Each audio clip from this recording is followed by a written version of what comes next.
E aí, meus irmãos, tudo bem com vocês? Eu espero que esteja tudo ótimo na vida de cada um de vocês. Shalom do nosso Altíssimo Yahweh e do nosso Messias Yahushua. Espero que o Eterno os abençoe grandemente. Nesse vídeo de hoje, estarei dando continuidade em cima desse tema envolvendo a ceia do nosso Messias.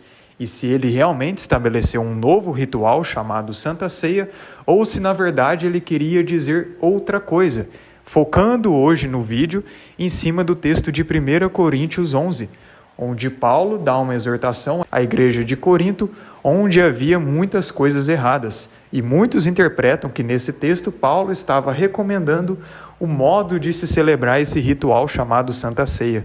No caso da Santa Ceia, presente nas igrejas evangélicas, e da Eucaristia, presente nas igrejas católicas, como se esse novo ritual fosse estabelecido pelo nosso Messias e Paulo estivesse enfatizando o modo que se celebrasse esse novo ritual. Veremos aqui nesse vídeo se realmente se trata disso ou não.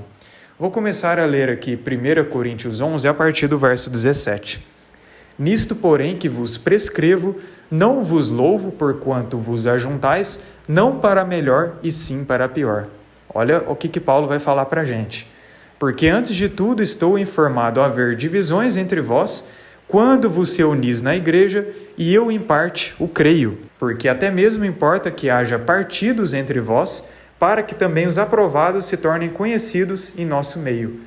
Detalhe que esse partido, dissensões entre vós, é no sentido de que cada um estava tomando partido de algo, estava fazendo algo, contrariando totalmente o que o outro estava fazendo, ou seja, havia muitas divisões nessa época. Muitas pessoas estavam se dividindo e não estavam entendendo a essência do partilhar o pão e do beber do cálice do nosso Messias. Havia muita divisão, havia muita desigualdade. E é isso que Paulo começa a falar para a gente. Olha o verso 20. Quando, pois, vos reunis no mesmo lugar, não é a ceia do Senhor que comeis. Detalhe que a ceia do Senhor, inclusive pegando o texto de Mateus 26 e Lucas 22, como eu disse, geralmente as pessoas pensam que o Messias estabeleceu um novo ritual chamado Santa Ceia. Mas se a gente lê o contexto de Mateus 26 e Lucas 22, ele estava celebrando a Páscoa, a Pessa, trazendo o real sentido da Páscoa. E quando ele fala nesses capítulos, tomai, comei, partir desse pão e bebam desse cálice, ele estava revelando para os discípulos, para os apóstolos, que ele era o real sentido da Pessa, da Páscoa, que ele era o cordeiro pascal que haveria de ser sacrificado. Ele é aquele que era tanto tempo profetizado na Torá e nos profetas, o Messias que haveria de vir, e o preço que ele pagou foi o cumprimento máximo de que ele era o Messias, depois principalmente com a sua ressurreição no terceiro dia. Além da Páscoa também, nos próximos 7 dias, tinha a festa dos pães ázimos, onde ele celebrava essa festa com pães sem fermento. E isso também alude ao nosso Messias, que é o pão vivo que desceu dos céus, sem fermento, sem nenhuma contaminação do pecado, sem nenhum ensinamento deturpado, sem nenhuma doutrina farisaica, religiosa, mas trazendo a essência da mensagem pura, vinda diretamente do nosso Criador, e também sem nenhuma contaminação genética. Então o Messias é o pão vivo que desceu dos céus. Por isso que esse festival era celebrado com pães sem fermento. E ele também estava revelando que ele era o pleno cumprimento dessa festa dos pães ázimos. Então veja que a ceia do nosso Messias era basicamente a Pessa, a Páscoa, e isso aludindo à noite em que ele haveria de ser preso e posteriormente que ele haveria de ser crucificado. É isso que ele estava dizendo nesse contexto de Mateus 26 e também Lucas 22. E Paulo resgata esse conceito, inclusive nessa ocasião específica, era para eles celebrarem a Pessa, a Páscoa. E por isso que Paulo usa esse termo ceia do Senhor, ou ceia do Messias. Mas continuando, e veja como que a igreja de Corinto não estava entendendo nada do real sentido que ele trouxe em cima da Pessa e de forma mais profunda do partir do pão e beber do cálice, beber do seu sangue, apontando para aquilo que nós devemos fazer diariamente como discípulos dele. Veja agora aqui no verso 21. Porque ao comerdes cada um toma antecipadamente a sua própria ceia, e há quem tenha fome, ao passo que há também quem se embriague. Ou seja, havia muita desigualdade na igreja de Corinto, e Paulo estava fazendo uma exortação muito clara em cima de todas essas deturpações que havia. Não tendes porventura casas onde comer e beber, ou menosprezais a igreja do Criador, e envergonhais os que nada têm? Que vos direi? Louvar-vos-ei? Nisto certamente não, vos louvo. Porque eu recebi do Senhor o que também vos entreguei, que o nosso Messias, na noite em que foi traído, tomou o pão, e tendo dado graças, o partiu e disse: Isto é o meu corpo, que é dado por vós. Fazei isto em memória de mim. Por semelhante modo, depois de haver ceado, tomou também o cálice, dizendo: Este cálice é a aliança no meu sangue. Fazei isto todas as vezes que o beberdes, em memória de mim. Porque todas as vezes que comerdes este pão e beberdes o cálice, anunciais a morte do Messias até que ele venha. Por isso, aquele que comer o pão ou beber o cálice do Senhor indignamente, será réu do corpo e do sangue do Senhor. Fazendo aqui alguns comentários em cima desses versículos. Primeiro ponto, o que a gente deve entender de forma principal em todo esse contexto, como eu disse, além de Paulo resgatar a ceia do Messias, que foi durante o período da Peça, onde ele demonstrou que ele era o real sentido da Peça, da Páscoa, e também dos pães ázimos, Paulo estava falando que na igreja de Corinto não estava havendo aquilo que deveria exatamente acontecer do modo que o Messias falou, pois o Messias é o pão vivo que desceu dos céus. E quando ele fala, comam deste pão e partilhem desse pão, ele está falando para a gente ingerir o seu evangelho, ingerir a sua palavra, pois ele é o pão vivo, a palavra viva que desceu dos céus, e nós deveríamos constantemente, seja em refeição, seja em qualquer momento de comunhão com outros irmãos, porque a igreja é estarmos unidos como irmãos e não frequentar templos de pedra, como costumam falar, a gente deveria partilhar do evangelho do nosso Messias e também partilhar comida e também partilhar outros recursos para aqueles que passam mais necessidades, o que não estava acontecendo na igreja de Corinto. Alguns comiam mais, alguns até se embriagavam, enquanto que outros passavam fome, enquanto que outros passavam dificuldades. Ou seja, eles não estavam entendendo a essência do evangelho, a essência da mensagem, que é o amor, onde eles apenas preocupavam com o próprio ego, com gula, em apenas satisfazer a carne, e não partilhar da mensagem do Messias, e não ajudar aqueles que precisavam de ajuda, mas sim somente satisfazerem suas próprias carnes, seus próprios desejos. E Paulo, vendo isso, todas as vezes que eles se reuniam, ele estava combatendo totalmente essa deturpação que havia na época. Vocês não estão entendendo a mensagem do Evangelho, a essência daquilo que o Messias fez. Quando ele disse, partilhem desse pão, era para partilharmos da sua mensagem, era para ajudarmos o necessitado, era para estarmos em comunhão, onde ninguém passa necessidade, onde todos ajudam um ao outro. Ele não estava falando, a partir de agora vocês vão estabelecer um novo ritual chamado Santa Ceia, onde quem não for batizado nas águas ou quem não der o dízimo para os templos de pedra não pode participar da Santa Ceia e só pode participar da Santa Ceia quem for digno de participar. Não é nada disso que diz no contexto. O contexto é exatamente outro sentido. O real sentido não é comer, não é beber literalmente, não é beber um suco de uva, não é comer um pão com fermento, até porque não era nem com fermento na época da Peça e dos pães ázimos, mas sim de partilhar, mas sim de compartilhar, mas sim de ajudar as outras pessoas. Era esse o real sentido que Paulo estava dizendo. Não é que Paulo estava falando, vocês devem comer de tal maneira, vocês devem beber de tal maneira. Não era isso que Paulo estava falando. Paulo estava falando o seguinte, vocês não estão compartilhando aquilo que vocês têm. Falta isso em vocês, falta a essência do evangelho, que é o amor. Como pode pessoas passarem necessidades enquanto que outros não passam necessidades? Muito pelo contrário, comem e muito, bebem e muito, e não estão entendendo aquilo que realmente nós devemos fazer como discípulos do Messias, onde todos devem compartilhar um com o outro para que ninguém passe necessidades, como o contexto mesmo de Atos 2, onde os discípulos faziam isso e ninguém passava necessidades. E outra coisa, detalhe que no verso 25, quando fala, por semelhante modo, depois de haver ceado, tomou também o cálice, ou seja, depois deles já comerem, tomou também o cálice, dizendo, este cálice é a aliança no meu sangue. Fazei isto todas as vezes que o beberdes em memória de mim. O que é esse fazer isso? É compartilhar, não é beber, não é comer, até porque o contexto fala que eles já haviam ceado. Ou seja, quando forem beber, aludindo simbolicamente que o real sentido era partilhar, vocês devem compartilhar, vocês devem ajudar aqueles que precisam de ajuda, vocês devem partilhar do mesmo cálice que os demais, ou seja, partilhar da mesma missão, do mesmo sofrimento do Messias, partilhar do mesmo propósito. É esse o sentido de cálice, é por isso que o nosso Messias inclusive falou: Pai, se possível, afasta de mim esse cálice. Contudo, não seja como eu quero, mas sim como tu queres. O Messias sabia exatamente que naquele momento, após aquele momento, ele haveria de ser separado do próprio Criador e haveria de enfrentar o maior sofrimento que alguém já enfrentou pelos nossos pecados, porque todos os pecados cairiam sobre ele. Por isso que o nosso Messias falava que nesse mundo teríamos aflições, mas que era para termos bom ânimo, porque ele venceu o mundo. Então, o real sentido é compartilhar, é ajudar um ao outro, é suprir um ao outro, onde ninguém passa necessidades. E não fazer um ritual onde nem todos podem participar, só por questões que os próprios templos de pedra denominam. Não é esse o real sentido do que Paulo estava realmente querendo dizer. Por isso, aquele que comer o pão ou beber o cálice do Messias indignamente será réu do corpo e do sangue do Messias. O que ele está dizendo aí?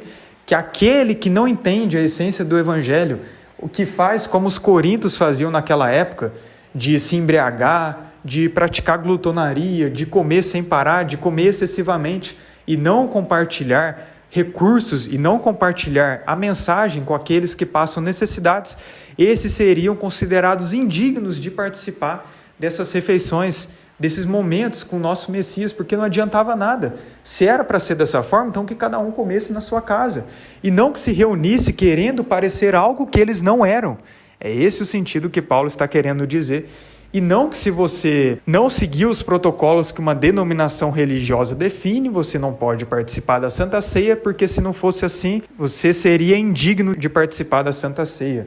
Não é isso que Paulo estava querendo dizer, muito pelo contrário, ele estava combatendo aqueles que queriam definir de tal forma, e que todos deveriam participar e que todos deveriam ajudar um ao outro, estender a mão um ao outro. Faltava isso na igreja de Corinto. E o que a gente mais vê hoje aí em várias denominações religiosas são pessoas querendo se considerar melhores do que as outras, querendo se considerar mais dignas do que as outras e não permitindo que certas pessoas que não seguem os protocolos que eles seguem participem dessa refeição que eles consideram como sagrada, sendo que não era isso que Paulo queria dizer. Paulo, mais uma vez, estava enfatizando que aqueles que faziam de tal modo é que estavam comendo o pão ou bebendo o cálice do Messias indignamente. Aqueles que provocavam divisões, aqueles que não partilhavam a mensagem, aqueles que não partilhavam os recursos que tinham, aqueles que não estavam dispostos a dividir, aqueles que não estavam dispostos a diminuir aquilo que eles tinham para que ninguém passasse necessidade. É esse o contexto de 1 Coríntios 11. Continuando no verso 28. Examine-se, pois, o homem a si mesmo, e assim coma do pão e beba do cálice.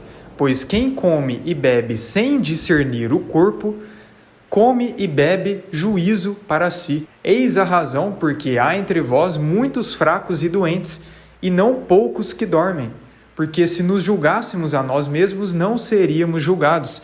Ou seja, as pessoas nesse ambiente que estavam fracas e doentes, é porque elas não comiam um pedacinho de pão e não bebiam um copinho de suco de uva? Tem certeza que é isso mesmo que o contexto quer dizer? Ou não está trazendo exatamente essa ideia que eu estou falando aqui no vídeo? Que por as pessoas da igreja de Corinto não entenderem o básico do evangelho, de partilhar os recursos, de partilhar o evangelho, de partilhar das mesmas necessidades com o seu próximo, com o seu irmão, havia muitos fracos e doentes na congregação daquela época, e que eles deveriam entender esse conceito básico para que ninguém passasse necessidade. Não está falando aqui nada de que quem não participasse de um ritual chamado Santa Ceia e que não seguisse exatamente os protocolos desse ritual, onde você deve ingerir um pão com fermento e você deve beber um copo de suco de uva, as pessoas que não fizerem isso se tornarão fracas e doentes. Não é isso que o contexto quer dizer, mas sim que por não partilharem da mensagem, que não partilharem dos recursos, que não por partilharem dos mesmos sofrimentos, das mesmas necessidades, havia fracos e doentes, havia desigualdade. E não da forma que os apóstolos pelo menos seguiam, onde ninguém passava necessidades, como mesmo fala em Atos no capítulo 2. Mas, quando julgados, somos disciplinados pelo Messias para não sermos condenados com o mundo. Assim, pois, irmãos meus, quando vos reunis para comer, esperai uns pelos outros. Ou seja, quando haveria de ter uma refeição na congregação, e não um ritual específico, mas sim a qualquer momento de refeição, a qualquer momento do dia, em qualquer momento de união, que todos esperassem um pelo outro e não ficasse essa desigualdade, onde uns só se preocupavam em comer, outros só se preocupavam em beber, e a maioria ali só se preocupava em satisfazer a própria carne, enquanto que outros que chegavam depois passavam necessidades, não sobrava nada para eles. Entende que o contexto é completamente diferente? Se alguém tem fome, se alguém passa necessidades, coma em casa, a fim de não vos reunirdes para juízo. Quanto às demais coisas, eu as ordenarei quando for ter convosco. Então veja que em nenhum momento desse contexto Paulo está falando, olha, vocês estão celebrando a Santa Ceia do jeito errado. Vou ensinar aqui o modo que vocês devem celebrar esse novo ritual chamado Santa Ceia. Não é esse o contexto que Paulo está querendo trazer em 1 Coríntios 11, mas sim que quando eles se reuniam na congregação, havia muita desigualdade, havia muita hipocrisia. Estava acontecendo ali exatamente o oposto do que o Messias quis trazer, que era para a todo momento partilharmos do seu pão, partilharmos da sua mensagem, da sua palavra, do seu evangelho, ele sendo o pão vivo que desceu dos céus, tomando o cálice, ou seja, partilhando dos mesmos sofrimentos, das mesmas necessidades, dos mesmos recursos, da mesma missão, do mesmo propósito, como o Messias fez. Era isso que a igreja de Corinto deveria fazer na época, mas eles não estavam fazendo. É por isso que Paulo fala, se vocês vão fazer dessa forma, então que cada um coma na sua casa. Vocês não estão entendendo nada da essência do evangelho, está cheio de hipocrisia no meio de vocês não estão preocupados em ajudar um ao outro, então é mais fácil que cada um coma na sua casa para que ninguém passe necessidades. Mas em nenhum momento aí está escrito Paulo dizendo o modo como deveria celebrar esse ritual chamado Santa Ceia ou Eucaristia, como os católicos falam. Inclusive, se tiver aí Santa Ceia na sua Bíblia, pode ter certeza que é uma epígrafe, ou seja, não é um texto presente nas escrituras originais, mas sim um título adicionado depois por padres ou pastores que quiseram estabelecer suas doutrinas em cima das escrituras, em cima dos textos. Epígrafe não é texto original, é um comentário, um título acrescentado depois. Então, se na sua Bíblia está escrito Santa Ceia, é uma epígrafe. No original e nas escrituras não existe essa palavra. Existe sim a ceia do Senhor, ou a ceia do Mestre, a ceia do Messias, que indica a Pessa, a Páscoa, onde ele estabeleceu exatamente isso que nós deveríamos fazer como discípulos dele. Além de toda vez que formos celebrar a Pessa e os pães ázimos, lembrarmos de que ele é o real cumprimento dessas festas, mas de forma mais profunda no nosso cotidiano, sempre lembrarmos que ele é o pão da vida que desceu dos céus e que nós deveríamos a todo momento, em toda refeição, em todas as circunstâncias, compartilhar desse pão com o nosso próximo, ajudar o nosso próximo com aquilo que a gente tem a oferecer e também beber do mesmo cálice, ou seja, partilhar da mesma missão, do mesmo sofrimento, das mesmas necessidades, dos mesmos recursos, para que ninguém passe necessidades. É isso que o nosso Messias queria trazer e que todos deveriam também beber do seu sangue. O que quer dizer isso? Que todos deveriam receber a energia emanada do sacrifício do Messias, pois no sangue dele está a vida. Em Levítico mesmo fala, a alma de toda a carne está no sangue. Na maioria das Bíblias é traduzida como a vida de toda a carne está no sangue. Isso traz o sentido que o Messias derramou literalmente a sua vida, a sua essência, a sua alma, a sua energia vital para purificar os nossos pecados e que deveríamos receber dessa energia vital para que a nossa consciência, para que o nosso ser fosse purificado e para que pudéssemos renascer do Espírito. Mas para que possamos ter essa transformação, se não entendermos a essência de partilhar do pão e beber do cálice, de nada adianta. Não tem base nenhuma para dizer que naquele exato momento da refeição, o próprio corpo vivo do Messias sacrificado está presente ali, como eles acreditam naquela ideia da transubstanciação, principalmente presente na Eucaristia. Não tem nada disso, muito pelo contrário. Esse ritual vem do paganismo, vem da celebração à mitra, do mitraísmo, com essa ideia da teofagia, onde eles acreditavam que quando estavam consumindo certos alimentos, eles estavam consumindo o próprio corpo da divindade que eles veneravam. Não é esse o contexto que o Messias queria dizer, e Paulo em nenhum momento disse algo do tipo. Ele só estava falando para a igreja de Corinto que se eles quisessem se reunir, que eles fizessem do jeito certo e não desse jeito hipócrita. Que eles não fizessem divisões, que eles não fizessem seletividade, mas que todos buscassem acima de tudo a harmonia e a união, entendendo a essência do Evangelho, que é o amor para com o nosso próximo. E quando fazemos isso, estamos demonstrando também o amor ao Criador, acima de tudo, com toda a nossa alma, coração, entendimento, com todas as nossas forças. Em Atos 2 fala o modelo ideal para a igreja do Messias, para membros do corpo do Messias, que é literal no campo espiritual, e perseveravam na doutrina dos apóstolos e na comunhão e no partir do pão e nas orações. E em cada alma havia temor, e muitos prodígios e sinais eram feitos por intermédio dos apóstolos. Todos os que creram estavam juntos e tinham tudo em comum, vendiam as suas propriedades e bens, distribuindo o produto entre todos, à medida que alguém tinha necessidade. Diariamente perseveraram unânimes no templo, partiam pão de casa em casa e tomavam as suas refeições com alegria e singeleza no coração, louvando ao Criador e contando com a simpatia de todo o povo. Enquanto isso, acrescentava-lhes o Senhor dia a dia os que iam sendo salvos. Então perceba que a essência é partilhar e não comer ou beber. Essa era a essência que os discípulos na igreja primitiva entenderam. E era isso que Paulo queria trazer contextualizado para a igreja de Corinto. Não adiantava se reunir para comer e beber se vocês não entendem a essência do partilhar, se vocês não entendem a essência de ajudar aquele que precisa de ajuda, para que ninguém passe necessidades. Então, o contexto de Paulo não é falando vocês devem comer ou beber de tal forma, mas sim vocês devem partilhar e parar com esse negócio de dividir-se entre si, parar com esse negócio onde um come excessivamente, onde um bebe excessivamente e o outro não tem alimento e o outro passa necessidades. Era isso que Paulo estava querendo trazer no seu contexto. Em nenhum momento Paulo estava falando, vocês devem celebrar o ritual novo que o Messias estabeleceu, chamado Santa Ceia, de tal forma.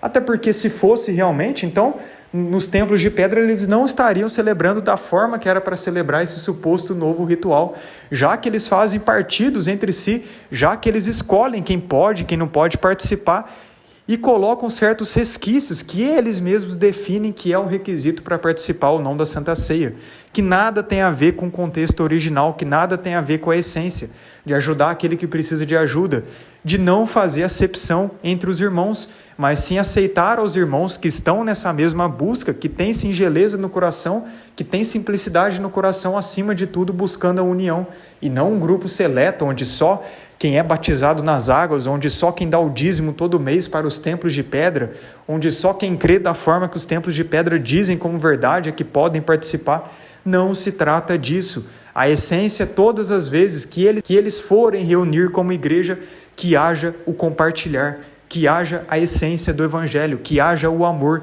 e não divisões, e não excessos entre um e falta entre outros. Todos deveriam estar unidos, partilhando dos mesmos sofrimentos e das mesmas necessidades. Mas é isso, esse foi o vídeo. Quem pode te convencer é a rua, não sou eu jamais, e eu, em hipótese alguma, quero me intitular aqui melhor do que alguém, muito pelo contrário. O problema é que as pessoas têm tão arraigadas seus dogmas, suas doutrinas, suas crenças, que quando se deparam com uma mensagem diferente, já está com pedra, já querem crucificar, em vez de ao menos estudar e conhecer o outro lado e buscar no Criador se esse outro lado pode realmente estar certo ou não, buscar nas Escrituras se procede ou não, como os bereanos faziam, mas não só porque contraria o dogma que aprenderam ao longo das vidas, já querem tacar pedra. Sejam sábios, analisem nas Escrituras, busquem um refúgio no Criador, pois é só Ele que pode te dar resposta. Não sou eu jamais. Em nenhum momento eu quero ser aqui melhor do que alguém.